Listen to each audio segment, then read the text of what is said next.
sea, no nos acordamos del pasado, me voy a acordar del primero de año. Bueno, no quiero decir que vamos a recordar todo, pero sí que de alguna manera sí que comenzamos el año comentando, diciendo, queremos de verdad que este año sea un año donde se levanten discípulos, que sea un año donde de verdad los discípulos puedan ser levantados. Ha pasado un año, parece que no, pero los mensajes han ido pasando, las enseñanzas han ido traspasando día tras día, mes tras mes. Estamos ya en diciembre, estamos terminando el año. ¿Cuántos de los discípulos que Dios tenía en mente se habrán levantado en esta época? Es importante que podamos ver esto y que podamos reflexionar sobre esto, sobre esta palabra, discipulados. ¿Por qué? Porque los verdaderos discípulos son los que tienen que salvar la iglesia. No es que venga un pastor o que venga un líder o que venga alguien especial. No, son los discípulos los que levantan y salvan a la iglesia. Y lo más importante es que en el día de hoy veamos cómo Dios nos guía a través de su palabra. Amén. Los verdaderos discípulos son aquellos que son guiados a través de su palabra. Y lo vamos a ver en el texto que hemos leído, o la pastora Juana María ha leído, pero yo quiero leer el primero porque precisamente cómo Dios guía a través de la palabra es lo que vemos en el capítulo 2 de Hechos que hemos leído, pero yo voy a leer el precedente, el 42, que dice, y perseveraban, la palabra perseverar, en la doctrina de los apóstoles, en la comunión unos con otros, en el partimiento del pan y en las oraciones. Amén. Nos habla que a través de la palabra ellos seguían esta guía y esa dirección. Por eso es que los discípulos estaban reunidos en ese lugar llamado aposento alto de la casa de Marcos. Una palabra muy importante si queremos mantener esta dirección de los discípulos. ¿Por qué? Porque es ahí donde inició ese proceso de discípulos, donde se levantaron. ¿Y cómo? Perseveraban en la palabra. ¿Cómo? Perseveraban en la oración. Perseveraban en la unidad. Estaban todos juntos y unánimes. Es decir, estaban unánimes en oración. ¿Cuántas veces hemos hablado de esa palabra? Unánimes en oración. ¿Cuántas veces hemos escuchado esta palabra? Unánimes en oración. ¿Verdad? Muchas veces. Una palabra además que la tenemos ya, bueno. Pero ¿cuán difícil es? ¿Por qué razón? Porque qué difícil es que podamos estar unánimes. No voy a decir todos, porque si miramos no estamos todos. Hay falta de sillas vacías. Significa que no todos hoy, por trabajo, por enfermedad, por otras circunstancias, no pueden estar con nosotros. Por lo tanto, ya no estamos todos. ¿Estamos juntos? Bueno, sí, estamos en esta habitación, ¿verdad? No sé, bueno, los que están fuera, los, los porteros, como dijo, que nos guían, pero ¿estamos unánimes? Es complicado, ¿por qué? Es decir, necesitamos entender esta palabra. ¿De verdad estamos unánimes? ¿Cómo podemos estar unánimes? Todos venimos de trasfondos diferentes, todos venimos de culturas diferentes, de países diferentes, con un proceso diferente, incluso a lo mejor venimos de nuestros países, incluso además de iglesias diferentes también, con pensamientos diferentes. Entonces, ¿cómo podemos estar unánimes? Y más cuando todavía estamos en nosotros que no hemos llegado, digamos, a entender correctamente el Evangelio y no somos unánimes porque hay cosas en nosotros que todavía nos diferenciamos, porque no lo sé, ¿qué podría decir? Ay, yo estaba viendo esta mesa, por ejemplo, aquí delante bueno, no sé si a alguno le ha llamado la atención. A mí sí, no sé por qué. Quizás como ahora me siento aquí adelante, me llama más la atención. Pero yo la miraba y decía, qué bonito hubiera quedado ahí un jarrón con unas flores o algo. Por ejemplo, ¿no? O sea, digo, un jarrón con unas flores quedaría bonito, porque una mesa ahí delante sola, a mí no me dice nada, pero a lo mejor llega el pastor Carlos y dice, no, pero a mí es que me da un sentido. ¿Por qué? Porque tiene su pensamiento y su criterio diferenciador. No, es un ejemplo, ¿eh? A ver si alguien ahora va a pensar que hay un problema de flores y de jarrones. No, quiero decir, ¿por qué está distribuido de esa manera? ¿O por qué yo pienso de esta otra? O yo creo, porque los seres humanos, los creyentes, tenemos pensamientos de doctrina, ¿no? Es que mi doctrina, mi iglesia piensa que el hablar en lenguas, no hablar en lenguas, el alabanza, la adoración, tiene que ser de esta o de cual manera. ¿Qué significa? Cada uno tenemos muchas diferentes formas de pensar y muchas diferentes formas de ver y de leer la Biblia. Por eso hay tantas denominaciones. Entonces, ¿estamos unánimes?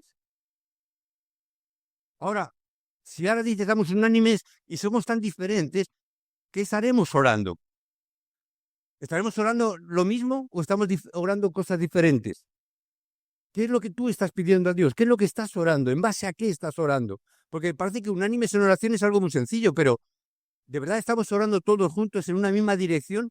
Porque mi pensamiento es otro. Yo creo de una manera donde tenemos que hacer evangelismo de tal o cual forma. Y yo voy a orar para que Dios levante obreros que salgan a la calle, se ponga a predicar en medio del parque.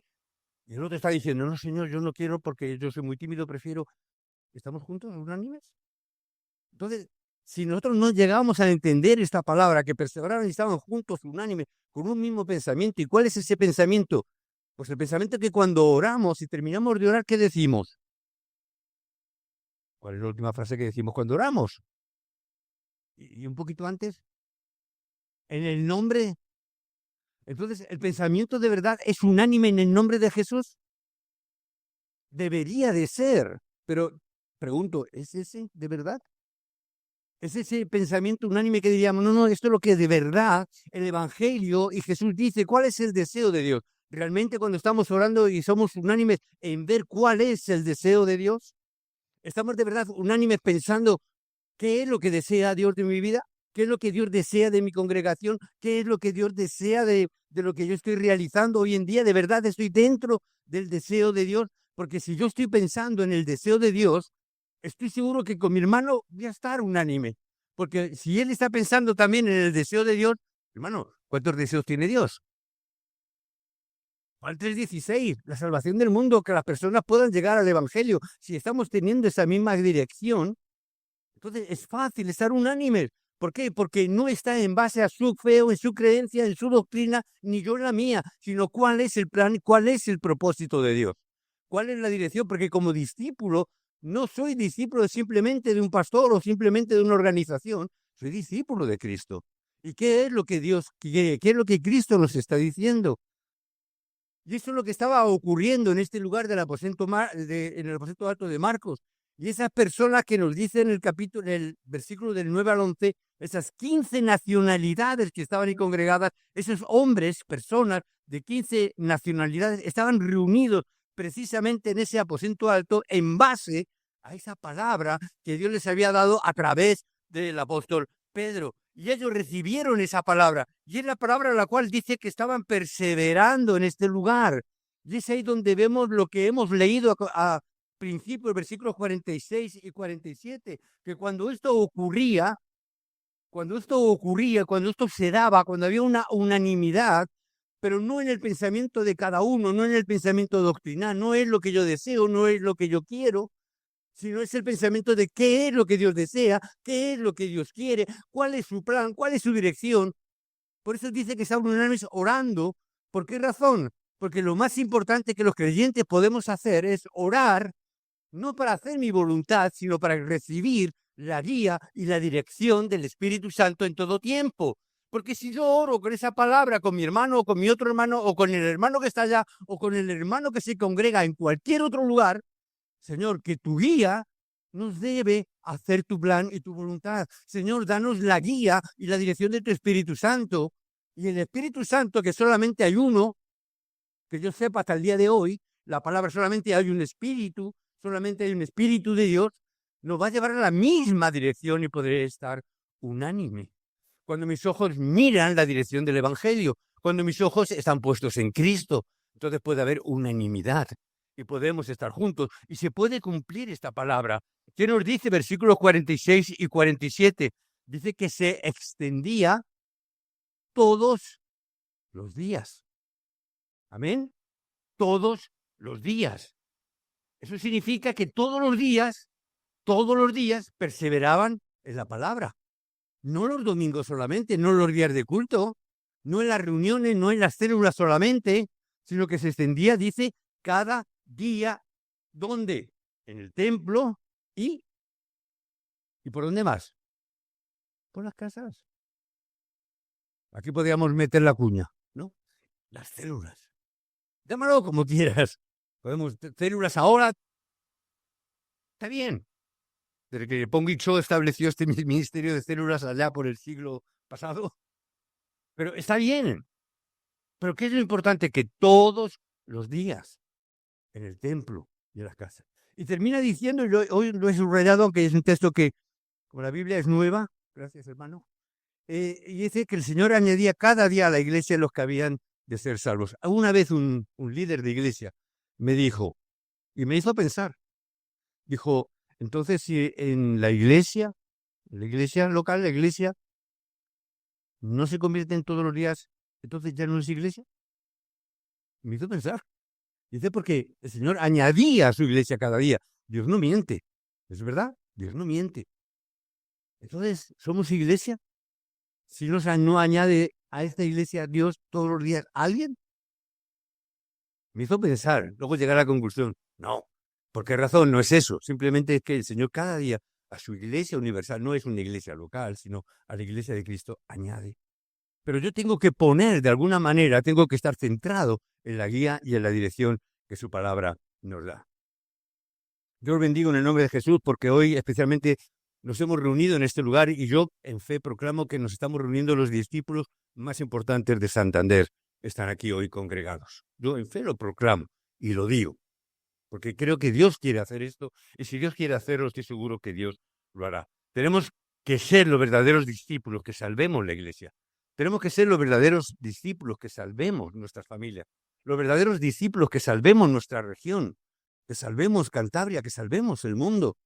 Y tenemos, para ser los verdaderos discípulos, hay cosas que tenemos que sacar fuera de nuestras vidas, hay cosas que tenemos que ver y tenemos que entender. Yo a veces me pregunto y tenemos que entender cuál es la razón por la cual perdemos frente a las religiones y frente a las sectas. ¿Por qué perdemos ante ellos? ¿Por qué perdemos con iglesias o con denominaciones, con iglesias que están haciendo y cometiendo herejías continua y constantemente en tantas iglesias? Se cometen y hacen eventos, cosas tan raras.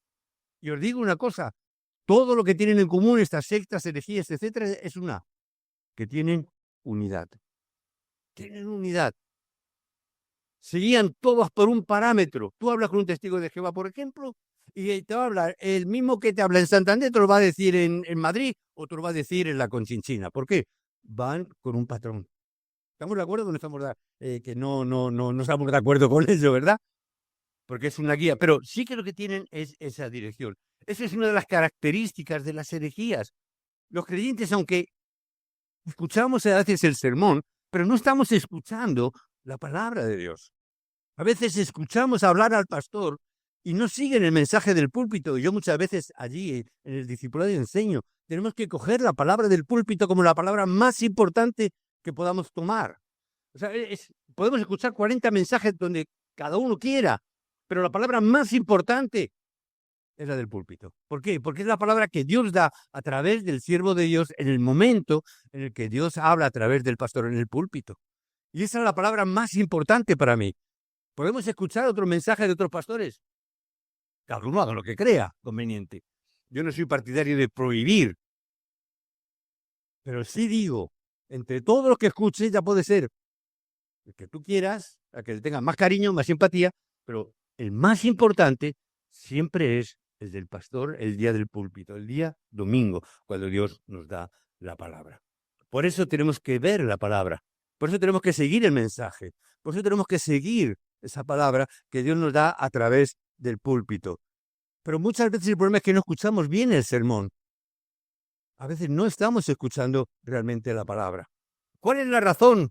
La segunda o la tercera razón por la cual las iglesias o los creyentes de las iglesias estamos viendo que hoy en día están disminuyendo. En muchos países hay iglesias que están cerrando, en Estados Unidos, en Europa se están cerrando muchas iglesias. ¿Por qué se disminuye? Porque es esa la realidad. Por una razón, porque aunque tengamos que estudiar muchas cosas, estudiamos Corintios, estudiamos muchas cosas, tenemos que saber como mínimo una cosa. Tenemos que cambiar el orden de nuestras prioridades. Hablamos, la última vez que compartí, creo que hablé un poquito de esto, pero tenemos que aprender a, digamos, establecer el orden de nuestras prioridades. Somos salvos, somos hijos de Dios, somos salvos, pero si no cambiamos el orden de las prioridades, siempre vamos a perder lo que es más importante. Si no cambiamos el orden de nuestras prioridades en la vida, y tendremos hoy que apuntar y decir cuáles son las prioridades en mi vida. ¿Cuáles son las prioridades? ¿En mi trabajo, en mi familia, en mi salud, en mi economía? ¿Cuál es la prioridad de mi vida? ¿En mi marido, en mi esposa, en mi hijo, mi hija? ¿Cuál es la prioridad en tu vida? ¿Cuáles son las prioridades que tenemos? Porque si no, lo vamos a perder. Si vemos los remanentes importantes, esos 7 remanentes importantes de las Escrituras, ¿qué es lo que vemos? Que lo primero que cambiaron fueron sus prioridades. Cambió sus prioridades y así es como vencieron. Por eso David, antes de enfrentarse con Goliat, ¿cuál era su prioridad? Que disfrutaba todos los días de las bendiciones de Dios, de que todos los días disfrutaba de la presencia de Dios, de que Dios estaba junto con él. Aun cuando estaba en lo alto de la montaña, estaba con las ovejas, él sabía, Jehová está conmigo, Jehová es mi pastor, Jehová me protege de los leones, Jehová me protege de los osos. Él disfrutaba continuo y constantemente. Hermanos, no esperemos a que venga el Goliat de turno, el problema de turno, para que empecemos a clamar que Dios está conmigo y empecemos a clamar que Jehová me ayude, Jehová está conmigo, por favor, ayúdame. No, eso tiene que ser una actividad cada día. Y como él disfrutaba de esta realidad, Dios le llamó. Hacemos muchas cosas. Hermanos, de verdad, hacemos muchas cosas. Muchísimas. No es necesario hacer tampoco tantas cosas. Solamente cambia el orden de las prioridades. Si cambiamos nuestro orden de prioridades, entenderemos todas las cosas. Y van a acontecer cosas sorprendentes. Cosas sorprendentes. ¿Cuáles son vuestras prioridades? ¿Cuáles son vuestras prioridades? Mi prioridad es siempre entender que Dios está juntamente conmigo. Esa tiene que ser mi prioridad. Desde que me levanto por la mañana, Señor Jehová, Señor, yo sé que tú estás conmigo. Y dentro de esto, sabiendo que Dios está juntamente conmigo, va a salir ¿qué? Nuestros talentos, nuestras habilidades, lo que somos, lo que tenemos. Va a salir ahí. Yo les decía, esta semana estando en Madrid, me encontré con un joven que presenté hace muchos años, ya con, ¿cuántos años tendrá Josué, el hijo de Ángel? ¿14? Sí, unos 14 años. Un niño de 14 años con 2 metros de altura. Yo mido alrededor de 1,85 y él me sacaba la cabeza. Un niño de 14 años. Su papá también es que es de 2 metros y su mamá de 1,80, 85. 18 ya. Bueno, 18 años. Pero ya con 2 metros largo. Y me decía, pastor, estoy jugando al baloncesto. Digo, wow, bien. Digo, pero juega al baloncesto, disfruta siempre sabiendo para quién juegas. Disfruta siempre sabiendo y disfrutando de que Dios está contigo. Si tú disfrutas en lo que haces sabiendo que Dios está contigo, Dios te pondrá las personas adelante, Dios te levantará, Dios te dará gracia. ¿Por qué? Porque no eres tú, porque estás haciéndolo como para Dios. Tu habilidad, si es jugar al baloncesto, si es esa la dirección, hazlo siempre sabiendo que Dios está contigo. Y Dios te dará puertas. Y Dios te abrirá esas puertas para que tú puedas dar el Evangelio. ¿Os acordáis que no hace mucho tiempo yo decía, ay, si Dios levantara un jugador del Real Madrid y se convirtiera, o del Barcelona, vale, se me enfade Galo ahora por esto, ¿no? El fútbol. Un jugador de estos importantes, ¿no? De los que ganan muchos millones. Yo decía, si uno de esos se convirtiera con su diezmo, ¿no? Hasta el pastor tendría sueldo ya. ¿Sí o no? Entonces, pero claro, ¿qué decimos? ¿Cómo vamos a encontrarnos con un jugador de esa envergadura? Esta semana no, ayer creo que fue, mi nuera me manda una foto del niño que había ido a un torneo, está jugando al fútbol, 8 años, está jugando al fútbol. Y allí, a lo de Parla, en Cubas, un pueblecito. Y allí, bueno, pues un torneo me escribe, y ahí está, y el niño vestido de futbolista, ilusionado con 8 años, ¿verdad? Con el balón ahí. Pero me manda una foto del equipo y de los entrenadores. Y me pregunta, adivina quién es. A ver si lo encuentras. Así. Yo me quedé, digo, mi nieto y gracias. Porque yo qué sé lo que juegan. Pero me fijé un poquito, abrí un poquito el Zoom y me di cuenta que juntamente con los entrenadores, a ver los futbolistas, si reconocéis, estaba Toni Kroos. Y he dicho, ostras. Bueno, si es el pastor está bien. No, pero quiero decir, Toni Kroos. Los que sois futboleros, conocéis, ¿no? Estamos hablando que se jubiló hace un año, quiero recordar, más o menos. uno de los mejores jugadores del Real Madrid en la historia reciente. Y ahí estaba con mi nieto.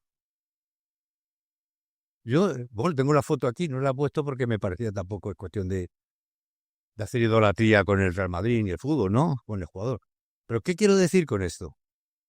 Parece imposible, parece imposible, pero Dios abre las puertas. ¿Cuándo? Cuando hay un corazón dispuesto, hay una perseverancia en la palabra, hay una perseverancia en la oración. Lo que Dios me grita y me dice, cuando yo quiera, lo hago. No hay nada ni nadie que lo pueda impedir. Lo que dijiste puede ser una locura. Sí, ¿cómo me voy a encontrar yo con un jugador de Real Madrid? Y me lo encuentro en un pueblo de Madrid, de 4 habitantes y medio, porque es un pueblo pequeño, importante, bueno, más o menos, pero en un pueblo chiquitito, jugando al fútbol de niños de 8 años en un torneo. Y me encuentro ya a Toni Kroos ahí con mi nieto así. Y digo, "Oye, yo no he podido ver nunca de cerca, ni acercarme al estadio con lo que cuesta entrar al fútbol. Y llega mi nieto y ahí está con Toni Kroos. Bueno, cuando ponemos todas las prioridades delante de Dios, lo que Dios me dice es, yo puedo abrir la puerta cuando quiera. No hay economía porque no estáis preparados para tomarla. Porque no estamos preparados para coger esa palabra. No estamos preparados para coger lo que Dios tiene preparado para nosotros, para esa evangelización. ¿Cómo Dios nos va a dar si todavía no tenemos clara la dirección de Dios en muchos de nuestros casos? Por eso decía en el día de hoy, tenemos que deshacernos de todo aquello que no sirve. Es el primer punto. Es de verdad deshacernos. ¿Por qué? Porque muchas veces nos alegramos de las cosas que nos favorecen y nos viene bien. Hoy estamos ya celebrando las Navidades, Señor, bueno, que te vaya bien, que todo te vaya bien, que las fiestas sean buenas, la familia, no sé qué. Pero no es eso, estamos haciendo las cosas incorrectas. Yo no me tengo que alegrar o disfrutar simplemente de que las cosas me vengan bien. Oh, qué bueno que tienes un trabajo nuevo, o mira qué bien que te han subido el sueldo, o mira esto, o mira lo otro, y nos alegramos de cuando las cosas no vienen bien y vienen cosas bonitas a nosotros. Está bien, bueno, está bien alegrarse, pero no es eso lo correcto. Tenemos que sacar de estar centrados en nosotros mismos. Tenemos que poner las prioridades correctas. ¿Y la prioridad correcta qué es? Que yo estoy el primero. ¿Mi prioridad quién es? Yo. Y mi segunda prioridad, yo también. Y en la tercera, el pastor Antonio, ¿verdad? Para no decir yo. Pero en el fondo, ¿qué es? Tenemos que sacar esas prioridades. La prioridad soy yo. ¿Y qué es eso? Si no el problema espiritual de Génesis 3. ¿Y qué es eso? Si no el problema espiritual donde el hombre cayó desde el principio de los tiempos. Si tomas este fruto serás como Dios. Ay, entonces soy independiente, puedo tomar mis decisiones porque voy a saber el bien, voy a saber el mal y voy a saber cómo manejar los asuntos. Y yo voy a ser. ¿Tú qué vas a hacer? No vamos a hacer nada. ¿Por qué? Porque vemos como el desarrollo de los tiempos, ¿qué es lo que pasó? Que caemos en la época de Nefilín, la época de los gigantes, la época donde sola la maldad del hombre corrompió toda la tierra. Ese es el conocimiento del bien y del mal. Se corrompió toda la época, eso es Noé, perdón, eso es Génesis 6, la época de Noé, y nos llevó hasta ese punto que el hombre vamos a construir la torre de Babel, porque podemos hacerlo solo, y en un día Dios tiene que derrumbar eso, pero es que no acaba ahí. ¿El problema cuál es? ¿Quién es el dueño de tu vida? Porque esa es la clave y esa es tu prioridad. ¿Quién es el dueño de tu vida? ¿Quién gobierna tu vida? ¿Quién lleva y toma las decisiones en tu vida? Y en última instancia vemos que somos nosotros mismos. Pero es un yo manipulado por la obra del diablo, manipulado por este mundo, manipulado por esta sociedad. ¿Y quién es el príncipe de este siglo? ¿Y quién es el rey de esta sociedad? ¿Quién es el príncipe de la potestad del aire? Y por ahí estamos siendo nosotros engañados y se convierte en nuestro dueño. Porque cuando Cristo no es el dueño de tu vida, si el Espíritu Santo no es quien te guía, yo te pregunto quién si no es el dueño de tu vida. ¿Quién si no es quien te está guiando, si no es el Espíritu Santo? ¿Cuántos espíritus hay? ¿Cuántos dioses puede haber? ¿Cuántas realidades hay? ¿O es Dios quien está contigo? ¿O es el diablo quien está a tu lado? ¿Es el Espíritu de Dios quien te está guiando? ¿O es el espíritu de este mundo quien te está llevando a su terreno de toda oscuridad? No hay otra, no hay término medio. Aquí no es que, no, yo no soy de derecha, yo no soy de izquierda, yo soy de centro. Espiritualmente no hay centro. O estás con Dios o estás en el mundo. No hay otra. No puedes andar como en la acera, como cuando éramos niños, que íbamos por la acera y por la carretera al mismo tiempo, íbamos andando así, ¿no? ¿No habéis andado así algunas veces nosotros como niños? Íbamos así y vamos. ¿Qué vamos a hacer? Espiritualmente también vamos a ir cojeando. O vamos a tener dos pensamientos, con un pie estoy en la carretera, con otro pie estoy en la acera, con un pie estoy en el mundo, con otro pie estoy en la iglesia. Llego los domingos y tengo el pie en la iglesia, pero salgo el lunes y ya tengo el pie en la carretera, ya estoy en el mundo. Hermano, ¿eso qué es mentalmente? ¿Qué ocurre con mi mente? Es un problema mental que al final afecta a toda mi vida. Estamos totalmente rotos mentalmente. Estoy en el mundo, hago las cosas del mundo, pero luego pienso en la iglesia y digo, eso está mal, tengo que arrepentirme. Llego a la iglesia, el pastor dice, no hagáis esto, pero yo lo he hecho y ¿qué hago ahora? Al final, ¿qué ocurre? Nos volvemos locos. Y ya llega y dice, mira, pues para estar más tranquilo me quedo en mi casa.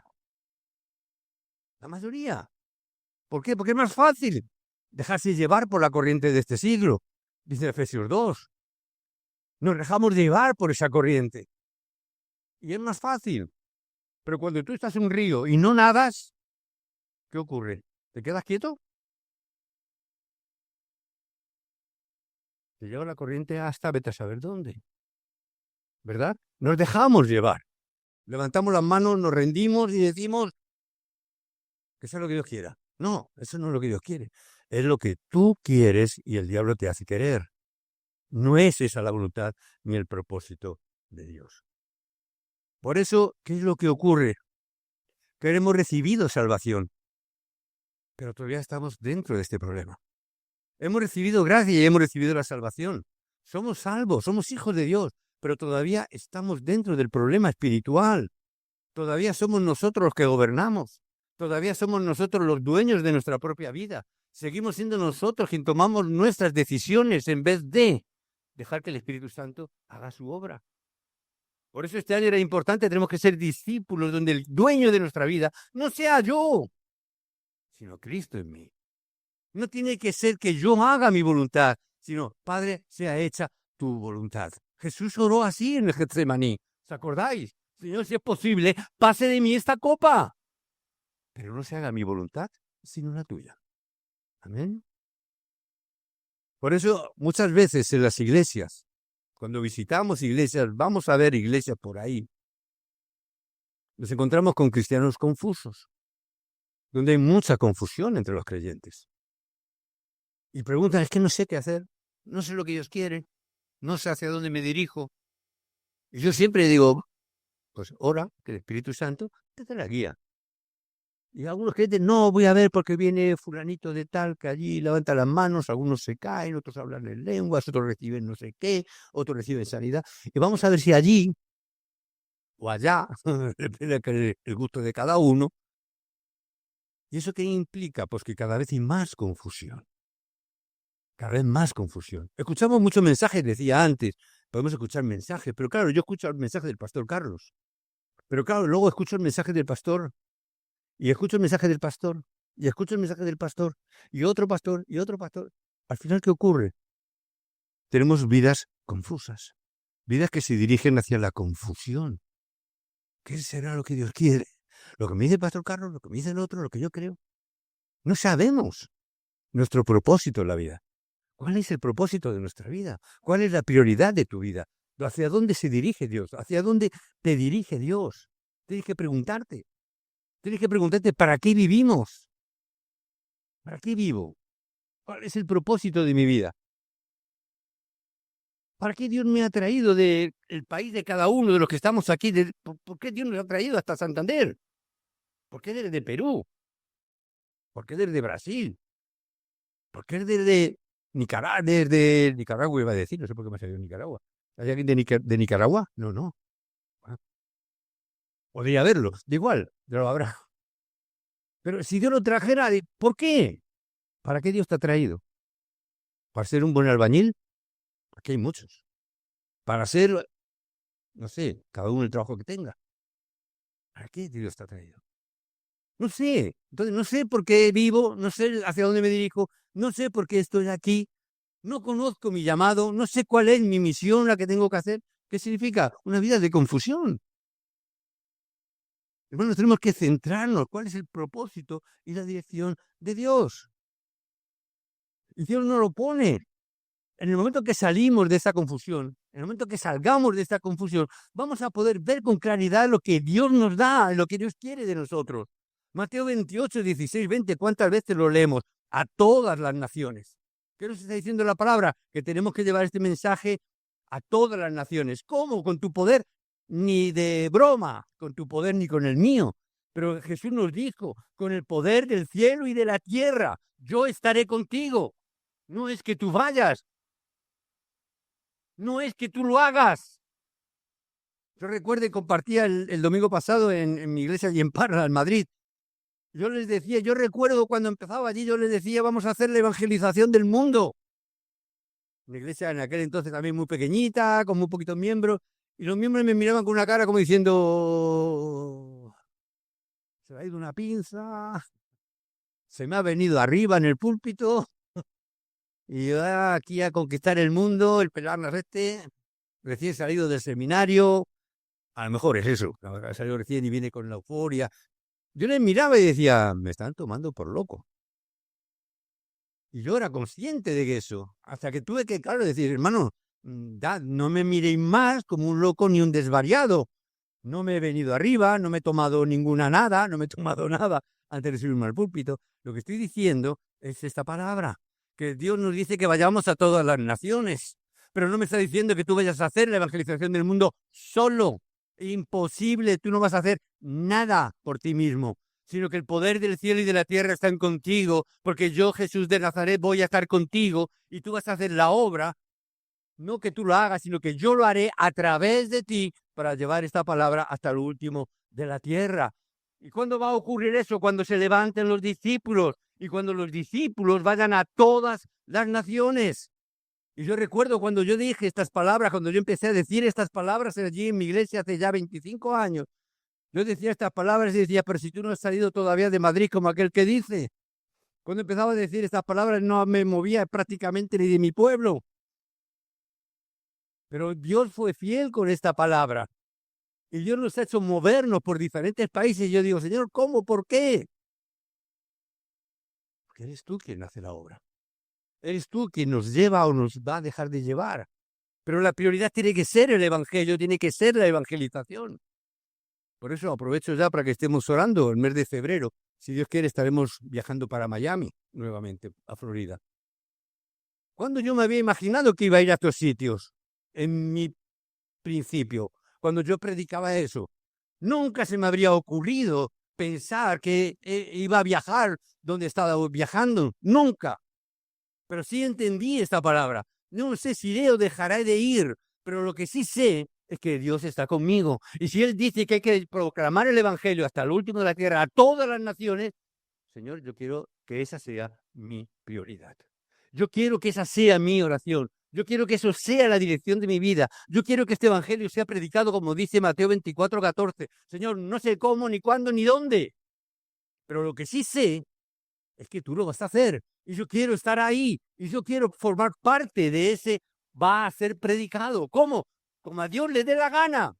Como Él quiera, como Él le venga bien. Simplemente haré el plan y la voluntad de Dios. Amén. Finalmente aconteció, Hechos 2, del 1 al 11. ¿Y qué aconteció? El comienzo de la iglesia. Este es el punto tercero. ¿Cuándo fue el día de Pentecostés? Cuando recibieron el poder del Espíritu Santo.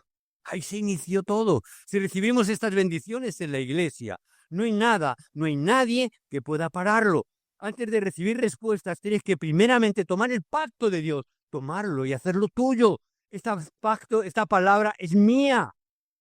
Así lo entendieron los discípulos en aquel momento. Y podemos ver que allí había, cuando Pedro lanzó ese mensaje en el día de Pentecostés, desde ese aposento alto, dice que había personas afligidas, había muchas personas desesperadas y angustiadas, y 3.000 de ellas se convirtieron a Cristo. 3.000 personas se convirtieron. Lo que vemos y leemos en Hechos 2, 41 y 42. Y allí cambió todo.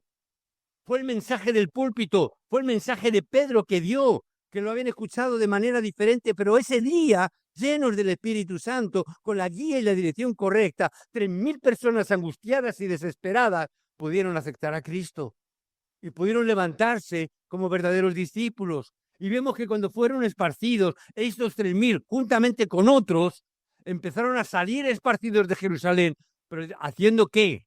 Proclamando y llevando la palabra de Jesucristo, y llevando esta palabra, la palabra en la cual estaban perseverando, unánimes, en oración, compartiéndolo todo, y de pronto vemos que esos hombres desesperados se convirtieron en misioneros, se convirtieron en evangelistas, se habían convertido en testigos de la palabra de Dios juntamente con todo.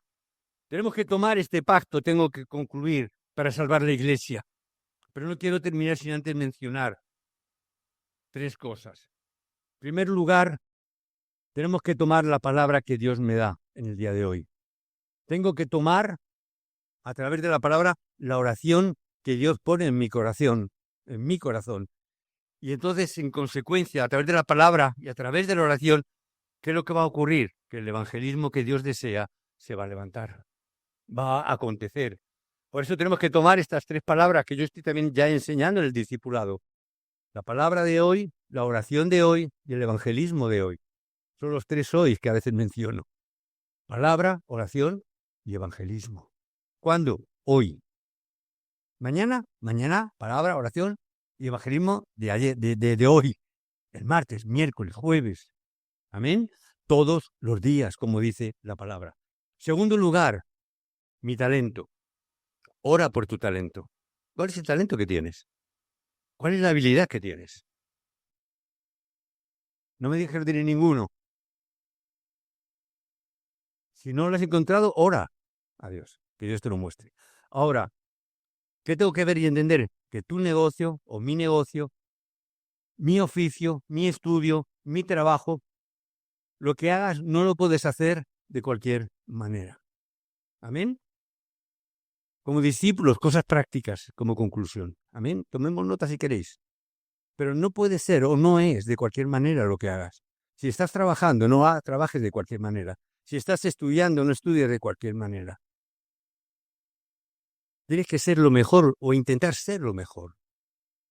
Estaba viendo a Juan Carlos, mejor cocinero. Ya casi estás ahí. El mejor. Es su llama de casa. La mejor. Da igual. No estamos hablando de cuánto gano o cuánto dejas de ganar. No. Ser lo mejor. Estás cuidando ovejas. El mejor. Amén. Que sean las más hermosas. Lo que hagamos. Técnico de sonido. Mejor. Informático. Mejor. Que te contrate el CNI. ¿Sí o no? Lo mejor. ¿Por qué? Hacedlo como para Dios. Porque no es para mí. Hacedlo como para Dios. No lo hagáis de cualquier manera. Porque si lo que estás haciendo, si tu trabajo, lo que estás realizando, no lo haces para Dios, ¿para qué lo estás haciendo?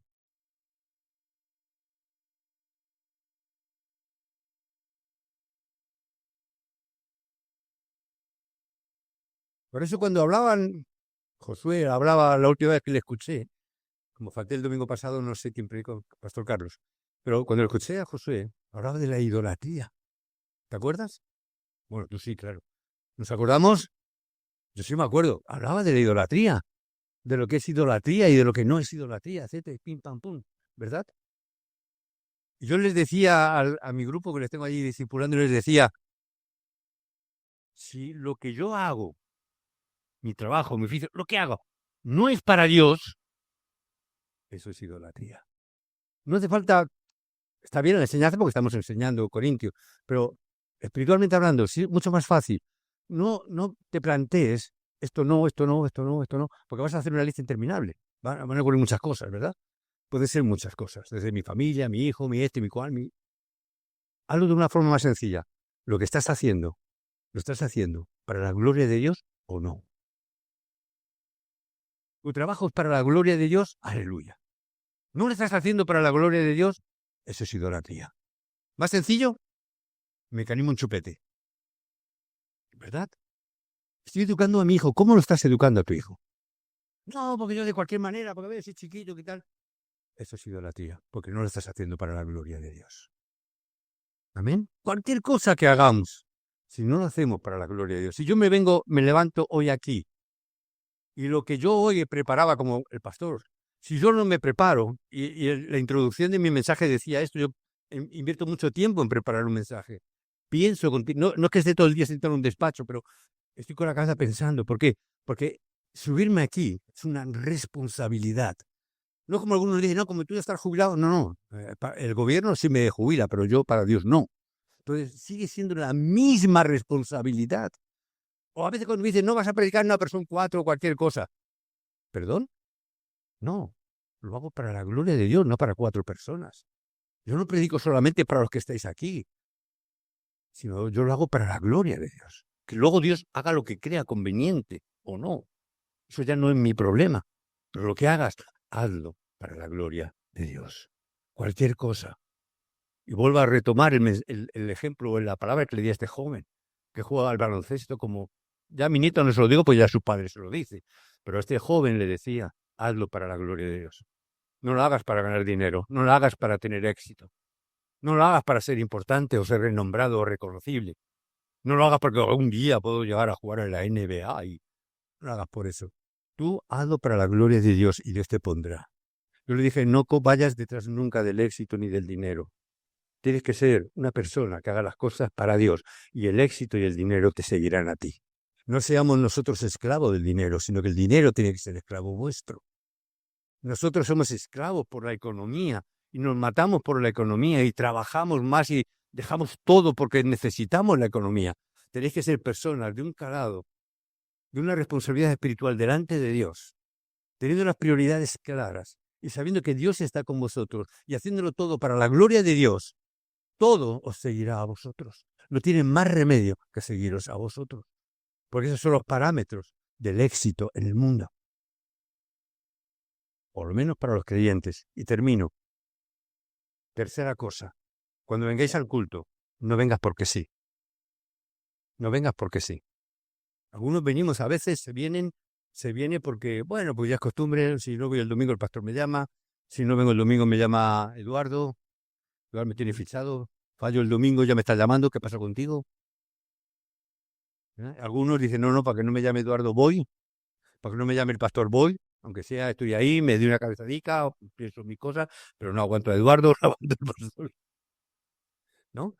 No vengas porque sí, hermano. No vengas porque es costumbre.